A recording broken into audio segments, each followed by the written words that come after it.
Assalamualaikum warahmatullahi wabarakatuh. Perkenalkan, nama saya Sufar Salim Rizky, mahasiswa Prodi Pendidikan Teknik Elektro Universitas Negeri Makassar. Kali ini saya akan membuat video untuk menyelesaikan tugas dari mata kuliah pengantar pendidikan.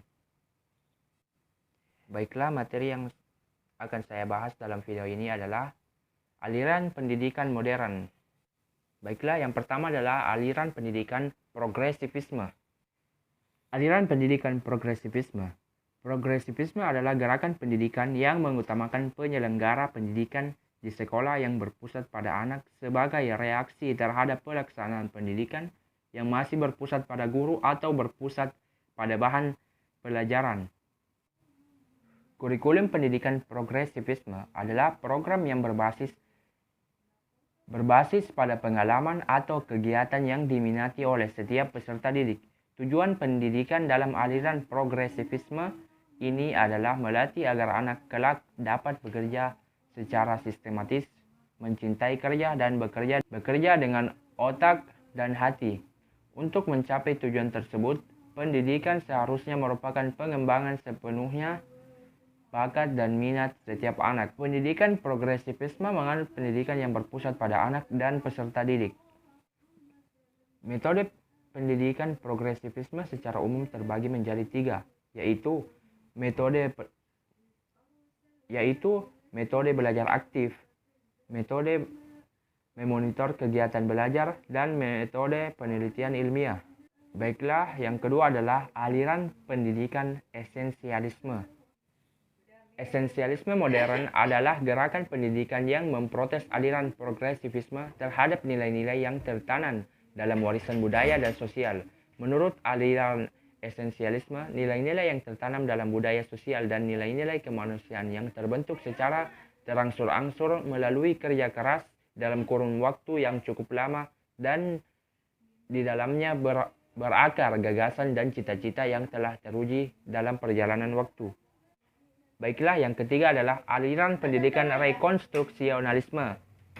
Pendidikan rekonstruksionalisme memandang pendidikan sebagai rekonstruksi pengalaman, yaitu pengalaman yang berlangsung terus dalam hidup. Sekolah yang menjadi tempat berlangsungnya pendidikan haruslah menjadi gambaran kecil dari kehidupan sosial di masyarakat.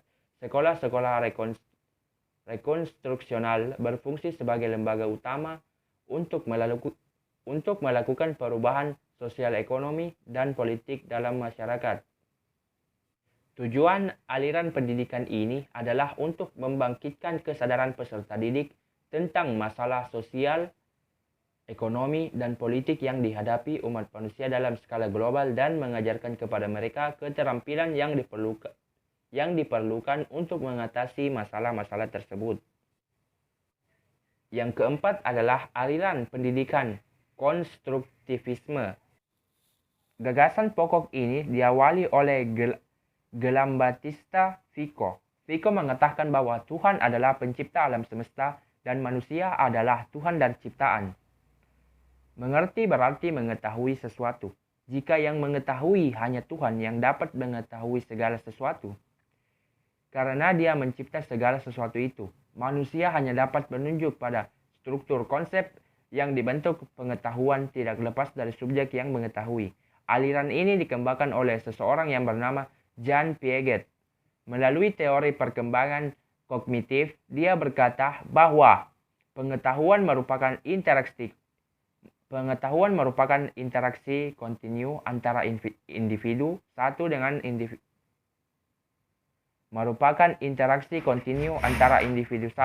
lingkungan lainnya. Artinya pengetahuan adalah suatu proses, bukan suatu barang. Menurut Jean, mengerti adalah proses adaptasi intelektual antara pengalaman dan ide baru dengan pengetahuan yang telah dimilikinya sehingga dapat terbentuk pengertian baru.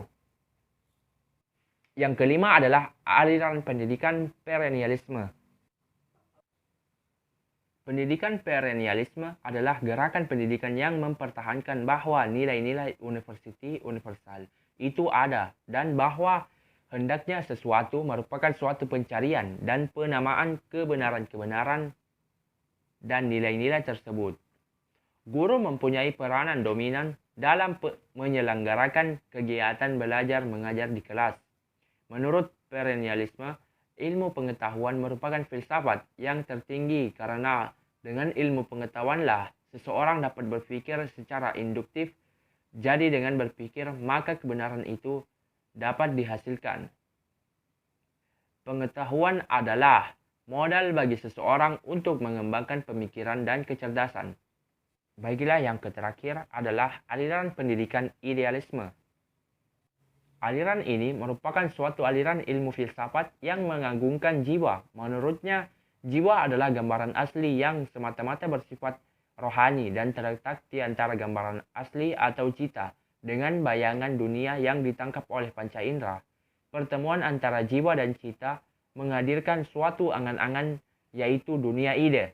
Aliran ini memandang serta menganggap yang nyata hanyalah ide. Tugas ide adalah memimpin budi manusia dalam menjadi contoh.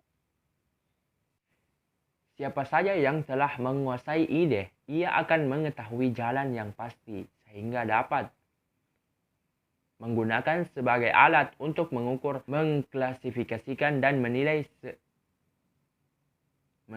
segala sesuatu yang dialami.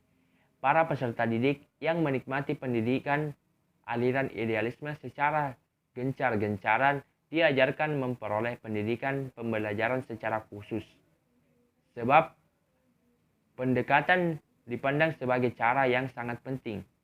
Baiklah, sekian video dari saya. Apabila ada kesalahan, mohon dimaafkan. Saya ucapkan wabillahi taufiq wal hidayah. Wassalamualaikum warahmatullahi wabarakatuh.